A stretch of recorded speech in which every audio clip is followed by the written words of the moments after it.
Hello everyone, welcome to exam Tezi. जितने भी ऐसे कैंडिडेट हैं जो सीयूईटी एमए हिस्ट्री के लिए प्रिपरेशन कर रहे हैं और प्लान कर रहे हैं जेएनयू में एडमिशन लेने का, तो उनका पहला क्वेश्चन जो आ रहा था कि सर कट ऑफ कितनी जाती है। अब जेएनयू का जो कट ऑफ है वो परसेंटेज टर्म्स में निकलता है, उसको आप मार्क्स में कन्वर्ट करते हैं। लेकिन फिर भी एक क्वेश्चन जो मोस्ट इंपॉर्टेंट हो जाता है कि 75 में से आपको कितने क्वेश्चन करेक्टली सॉल्व करने होंगे सो दैट जेएनयू में एडमिशन मिल पाएगा। जेएनयू में 3 डिफरेंट स्ट्रीम है जिसमें अलग अलग सेपरेटली एडमिशन होता है। जी हाँ, एंशिएंट में अलग, मेडिएवल अलग, मॉडर्न अलग, तो तीनों का कट ऑफ भी अलग होता है।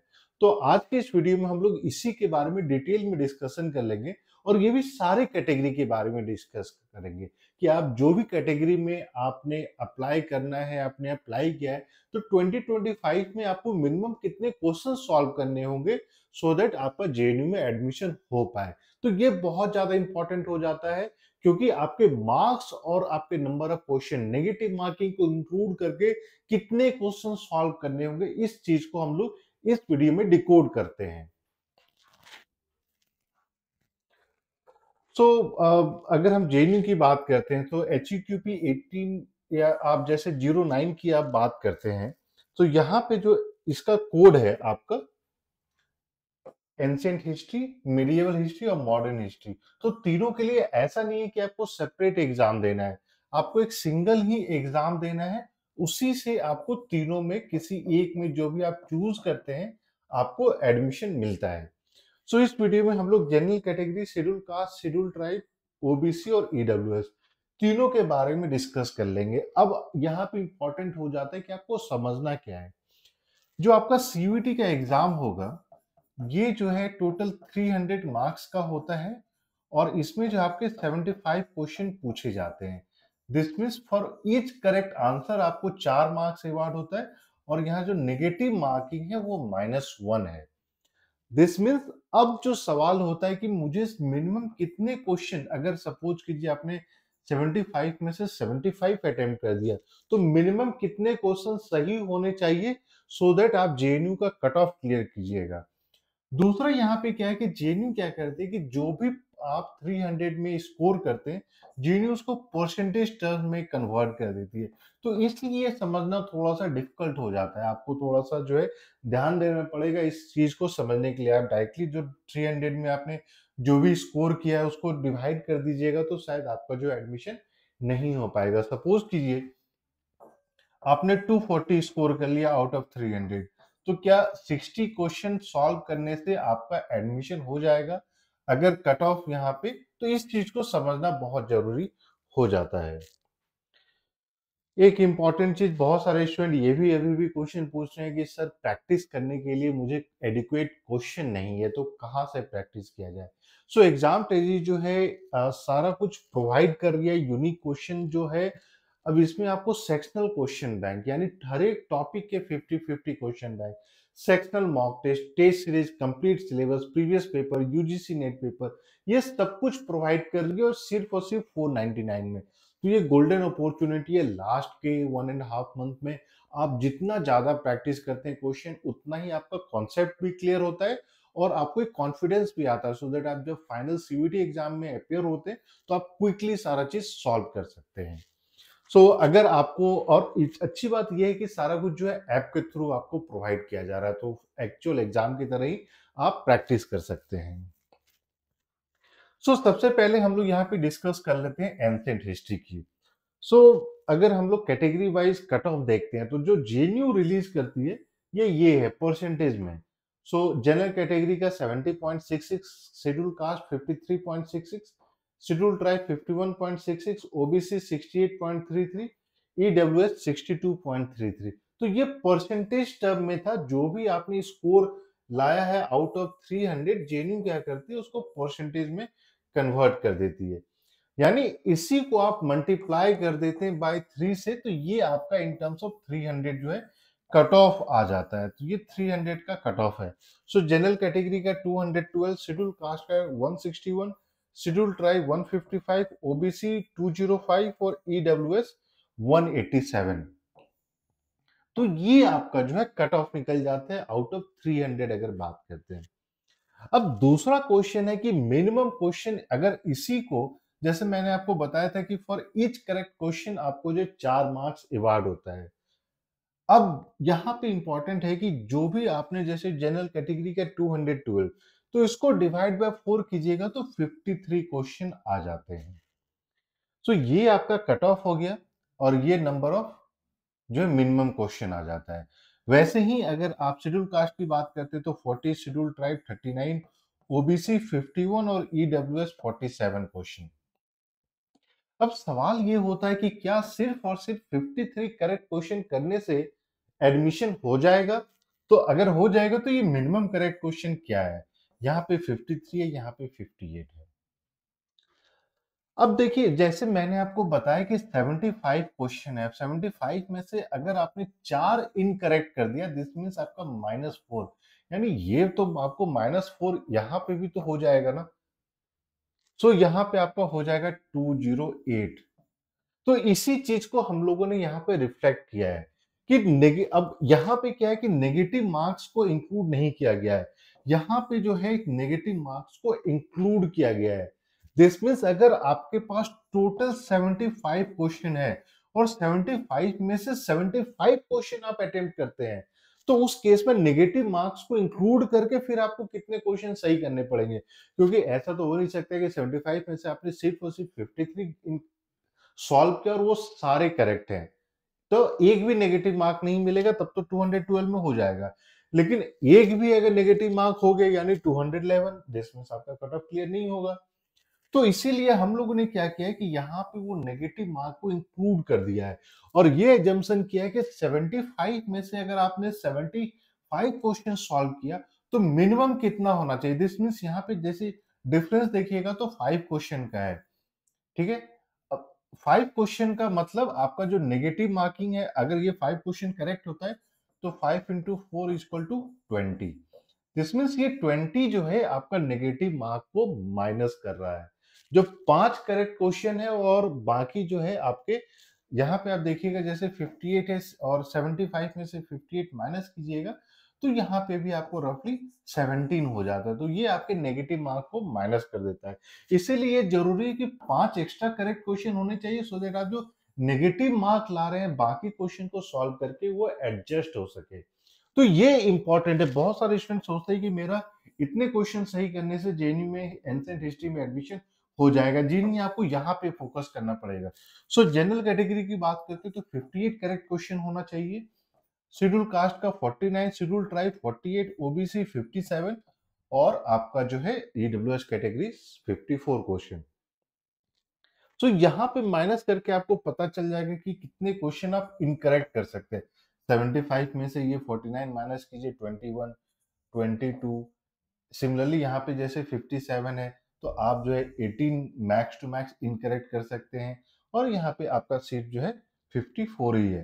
सो इस हिसाब से आप जो है यहाँ पे आप देखिएगा तो 21 यहाँ पे भी इनकरेक्ट कर सकते हैं।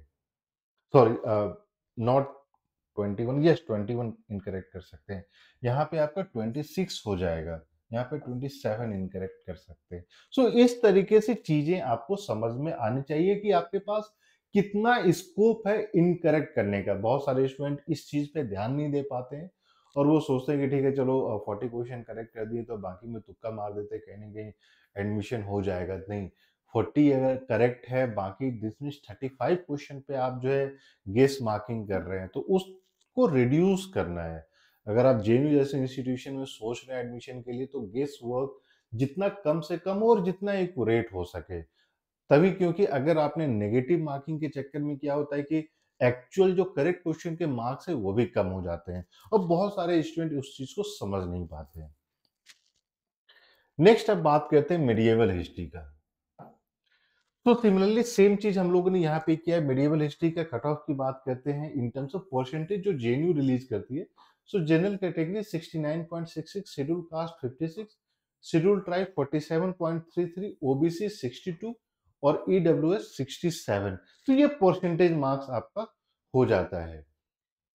In terms of out of 300 बात करते हैं तो 209 जनरल कैटेगरी का, schedule caste 168, schedule tribe 142, OBC 188 और ईडब्ल्यूएस कैटेगरी 201। अब सिंपली ऐसे ही सिंपल आप डिवाइड बाय 4 कर देते हैं तो जनरल कैटेगरी का 52, schedule caste 42, schedule tribe 35, OBC 47 और ईडब्ल्यूएस 50। तो अगेन सेम क्वेश्चन कि क्या इतने करेक्ट होने से आपका एडमिशन हो पाएगा? तो नहीं हो पाएगा।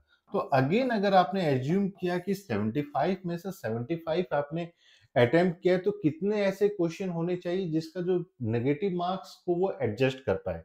सो जनरल कैटेगरी में आपको मिनिमम 58 क्वेश्चन अटेम्प्ट करना पड़ेगा। शेड्यूल कास्ट में मिनिमम 50 क्वेश्चन, शेड्यूल ट्राइब में मिनिमम 45, ओबीसी 54 क्वेश्चन और ईडब्ल्यूएस 56 क्वेश्चन। सो ये मिनिमम नंबर ऑफ क्वेश्चन जो आपके करेक्ट होने चाहिए।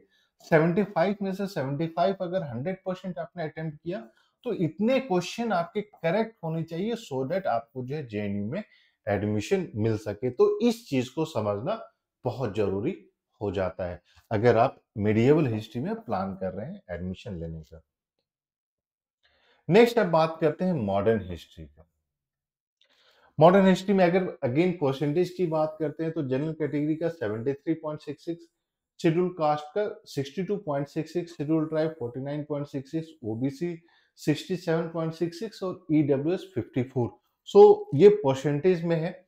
अगर आप इसको मार्क्स में कन्वर्ट करते हैं जनरल कैटेगरी का 221, schedule caste 188, schedule tribe 149, OBC 203 और आपका जो है ईडब्ल्यूएस कैटेगरी 162 मार्क्स पे एडमिशन हुआ। इसको अगेन आप सिंपल डिवाइड बाय 4 कर देते हैं। जनरल कैटेगरी का 55 question, schedule caste 47, schedule tribe 37, OBC 31, EWS 41। लेकिन मिनिमम कितना सही होना चाहिए अगर आपने 75 में से 75 क्वेश्चन अटेम्प्ट किया है।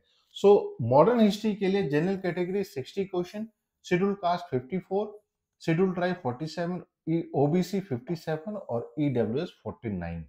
यहाँ पे भी आपको वो समझना पड़ेगा कि कितना स्कोप है इनकरेक्ट करने का। आपके पास 15 क्वेश्चन मैक्स टू मैक्स है जो आप इनकरेक्ट कर सकते हैं। यहाँ पे आपका 21 क्वेश्चन है जो इनकरेक्ट कर सकते हैं। अगर इसकी बात करते हैं तो आपका यहाँ पे 28 क्वेश्चन है शेड्यूल ट्राइब में। अगेन बात करते हैं ओबीसी तो 19 क्वेश्चन है जहां पे आप इनकरेक्ट कर सकते हैं। और बात करते हैं ईडब्ल्यूएस कैटेगरी की तो आपका 26 क्वेश्चन। तो ये आपके पास एक आप बोल सकते हैं कि लेवरेज होता है कि कितने इसको समझना बहुत जरूरी है कि गेस वर्क भी अगर आप कर सकते हैं तो कितने क्वेश्चन आपका गेस वर्क में भी सही होना चाहिए और गलत होना चाहिए, तभी आप इस चीज को गेस वर्क कीजिएगा। अगर नहीं हो रहा है तो कोशिश कीजिए गेस वर्क नहीं करने का। अगर आपने गेस वर्क किया तो फिर आपको जो है परेशानी हो सकती है क्योंकि नेगेटिव मार्क के कारण आपका जो मार्क्स आ रहे हैं वो भी गलत हो जाएगा और उसका गलत होने का मतलब ये हो गया कि जेएनयू तो छोड़े डीयू में भी फिर एडमिशन नहीं हो पाएगा क्योंकि जेएनयू के बाद तो फिर डीयू ही जाना है। वहां पे भी नेगेटिव मार्क के कारण एडमिशन नहीं हो पाएगा तो वो रिस्क लेने की बात नहीं होती है। इस चीज को होपफुली आप लोग समझ गए होंगे। अगर फिर भी बहुत सारे स्टूडेंट को किसी को भी कोई भी दिक्कत है तो आप जो है 8448878849 पे कॉल या मैसेज कर सकते हैं। और अभी जो है लास्ट के 1.5 मंथ 40 डेज 30 डेज जो भी समय है आपके पास प्रिपरेशन करने के लिए, पढ़ाई तो देखिए रिवीजन होता रहेगा लेकिन क्वेश्चन बैंक सॉल्व करना बहुत जरूरी है। इसीलिए एग्जाम ट्रेजी की तरफ से क्या क्या चीजें दी जा रही है, पहला तो हो जाता है टॉपिक वाइज क्वेश्चन बैंक। जी हाँ, हर एक टॉपिक के लिए 50 क्वेश्चन दिया जा रहा है। अब जैसे ये नहीं कि मॉडर्न हिस्ट्री में या एंशिएंट हिस्ट्री में नहीं, आपका अगर आप मान के चलिए कि आफ्टर 1857 से 1947 तो इसमें जितने 7-8 टॉपिक है इसके लिए हर एक टॉपिक के लिए 50-50 क्वेश्चन दिया जा रहा है। ये नहीं कि 1857 से लेकर 1947 तक एक ही 50 क्वेश्चन, नहीं, टॉपिक वाइज जब हमने बोला है तो टॉपिक वाइज क्वेश्चन बैंक दिया जा रहा है। इसके साथ साथ आपको जो है topic wise sectional mock test, मतलब जैसे अगर एक एग्जांपल ले लेते हैं 1206 से लेके 1550, तो इस पे आपको जो है 4 मॉक मिल जाएंगे। इसके अंदर मान के चलिए 6-7 टॉपिक है वो तो अलग ही है जिसपे 50-50 क्वेश्चन है, लेकिन इन पूरे सेक्शन को मिला के आपके पास 4 मॉक मिल जाते हैं। तीसरा हो जाता है कंप्लीट सिलेबस। ये आपको 10 मॉक मिलेगा। इसके बाद हो जाता है आपको टेस्ट सीरीज, ये आपको 20 टेस्ट सीरीज मिल जाता है। इसके बाद हो जाता है आपको यूजीसी नीट पेपर, जो कि 2012 से लेकर 2024 तक के क्वेश्चन पेपर आपको प्रोवाइड किए जाते हैं। और फाइनली प्रीवियस पेपर जो है आपको यहाँ पे जेएनयू, डीयू, सीयूईटी और जेएमआई, इन 4 यूनिवर्सिटी के मिल रहे हैं। और जो टेस्ट सीरीज की यहाँ पे बात की गई है, यहाँ पे आपको जो है जेएमआई के भी 10 सेट आपको यहाँ पे मिलेगा। सो जेएमआई का 10 सेट ऐड करने का ऑब्जेक्टिव ये है कि जो सीयूईटी में जो सिंपलर क्वेश्चन आते हैं, सो वो आपका एक एडिशनल यहाँ से प्रैक्टिस हो जाएगा। क्योंकि सीयूईटी की बात करते हैं तो डिफिकल्ट, इजी और मीडियम डिफिकल्टी तीनों लेवल के क्वेश्चन आते हैं। तो ये सारे लेवल तो यहाँ पे कवर अप हो ही रहा है, लेकिन एक एडिशनल भी दे दिया गया, सो अगर आप इसको भी प्रैक्टिस कीजिए, क्या पता यहाँ से भी क्वेश्चन आ जाए। वो भी टॉपिक, अगर कोई टॉपिक आपने नहीं कंप्लीट किया हो तो यहाँ से पता चल जाएगा। और क्योंकि सारा कुछ आपको एंड्रॉइड ऐप के थ्रू या फिर आप वेबसाइट के थ्रू, आप आईफोन पे भी एक्सेस कर सकते हैं, तो वो एक्चुअल एग्जाम का जो है आपको वो एक्सपीरियंस मिलता है। टाइम ड्यूरेशन के बीच में ही आप जब सॉल्व करते हैं तो वो पूरा एंजाइटी और एग्जाम प्रेशर सब कुछ आप यहाँ पे एडजस्ट कर सकते हैं, और उसके अनुसार ही आप अपने आप को प्रिपेयर कर सकते हैं। किसी भी टॉपिक में लगता है, जैसे फॉर एग्जांपल जब आप सेक्शनल मॉक कर रहे हैं, तो 1857 से लेके 1947 के टॉपिक को जब आप सॉल्व कर रहे हैं, यहाँ पता चलता है कि यहाँ बार बार आप गलती करें, दिस मीन्स आपके पास टाइम है कि वो रियलाइज करके फटाफट उस चीज को रिवीजन करने का। अगर ये चीज आपने नहीं किया तो फिर आपको पता ही नहीं चलेगा ना कि कौन सा टॉपिक है जो स्ट्रांग है, कौन सा टॉपिक है जो वीक है। तो इसीलिए इन सब चीज का जो डिस्क्रिप्शन है, आपको वीडियो के डिस्क्रिप्शन में लिंक मिल जाएगा कोर्स का, आप वहां से जाके कोर्स परचेज कर सकते हैं, या फिर आप जो इस नंबर पे कॉल मैसेज कर सकते हैं, will try to answer it as soon as possible. और जो भी क्वेश्चन है, क्वेरी है, आप जो है व्हाट्सएप पे भी अपना मैसेज कर सकते हैं। वीडियो पसंद आया तो प्लीज वीडियो को लाइक कर दें, न्यू है चैनल पे तो सब्सक्राइब कर लें, नोटिफिकेशन बेल भी दबा लें, सो दैट जितनी भी इंपॉर्टेंट अपडेट्स होते हैं वो सारा आपको मिलता रहे। So thank you and we wish you all the very best.